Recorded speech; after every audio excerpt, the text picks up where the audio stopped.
And this morning we are talking to the brand new president of the Tobago Youth Council, Janae Campbell. Good morning, Janae. Good morning. Thanks for having me.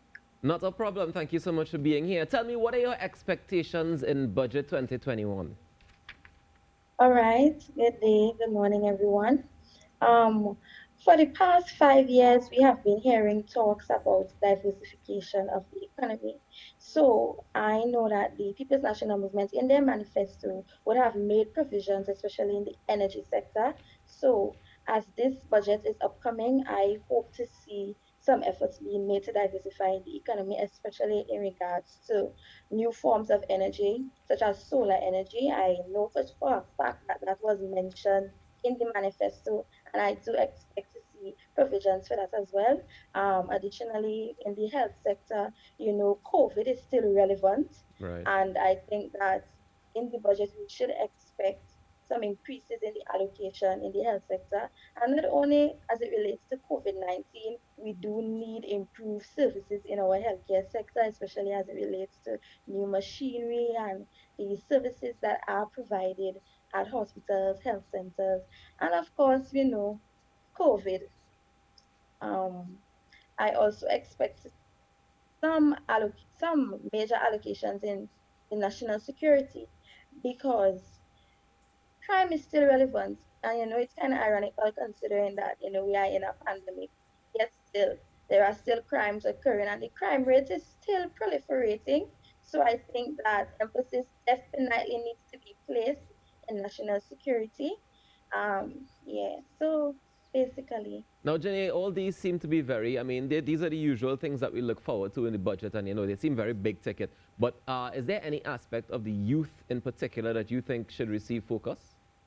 Of course. No, as a young person, I realized that it's opportunities for young persons are very limited, especially when it relates to employment. And as such, I think that the government needs to implement measures to develop the green economy. I mean Mm-hmm. the orange economy, Okay. that the young persons can be able to partake and have an active role.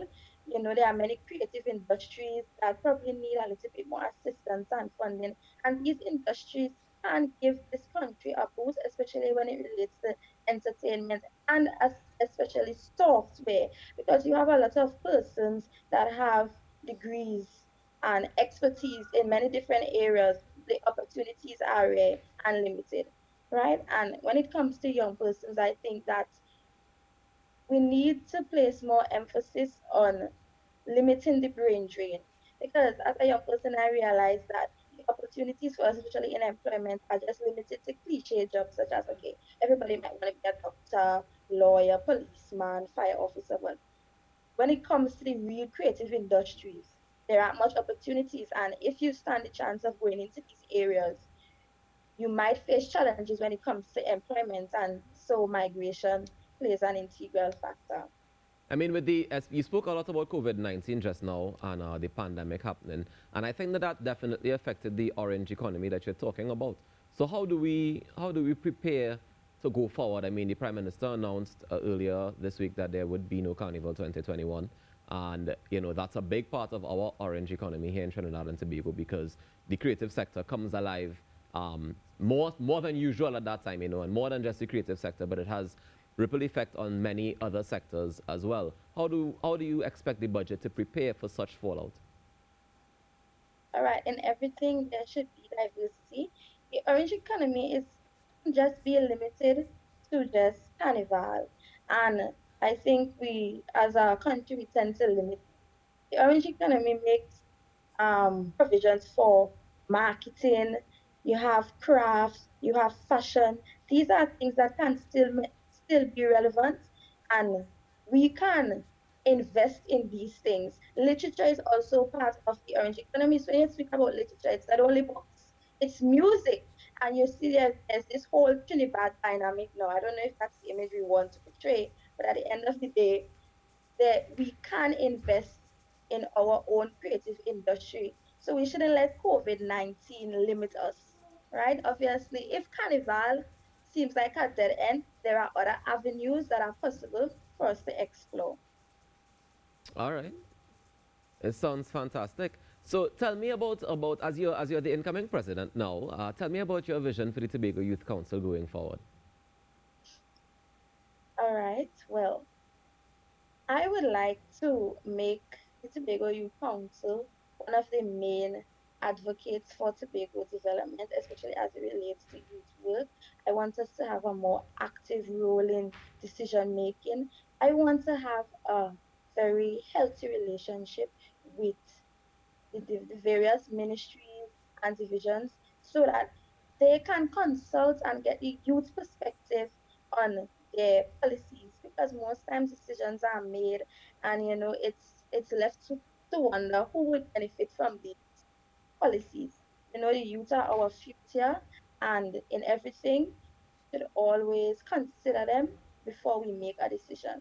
And as such, I also want the youth, Tobago Youth Council, to be a forum where young persons can come together and play an active role in making Trinidad and Tobago a better place. I mean, it's a non-profit organization, so it's not only about what the government can do for us, but also what we as young persons of Tobago can do for the country. Well, And that that's is what I fantastic. want to see happen. Well, I look forward to all of these things being implemented, and I look forward to you charting that course, and all the best with it. Janae Campbell, thank you so much for joining us this morning and sharing your views on what to expect or what you hope for with regards to Budget 2021. Janae Campbell is the president of the Tobago Youth Council. Thank you very much for joining us again, Janae. And let's take a... Oh, you want to say one more thing before you go, Janae? Yes. Go ahead. I was hoping that you were going to ask me a question on Tobago, and I would just like to skip the scene right here. In this upcoming budget, I really hope that Tobago has a larger budgetary allocation, because from the last budget, I realized that we received a mere $2.229 billion, and statistics show that 231.63 million of it goes to recurring expenditure and another 18 million on URP. And if you can do the math, you realize that there isn't enough money lying around to engage in any major projects to really boost the island's development. And as such, if we want to take Tobago further than where it is now, we obviously need a larger budgetary allocation. And there are persons that might argue that Tobago is small, but let's not look at the size. We are an island on our own, and we have our own independent needs that needs to be dealt with. And we are way further behind than Trinidad. And as such, I think that emphasis needs to be placed on the development of Tobago. So I just wanted to slip that in there. All right. Well, thank you so much. And thank you very much for that input. So, Janae Campbell, the president of the Tobago Youth Council, they're sharing the needs of Tobago. And, of course, we will keep monitoring and we'll definitely see how it goes with regards to Budget 2021.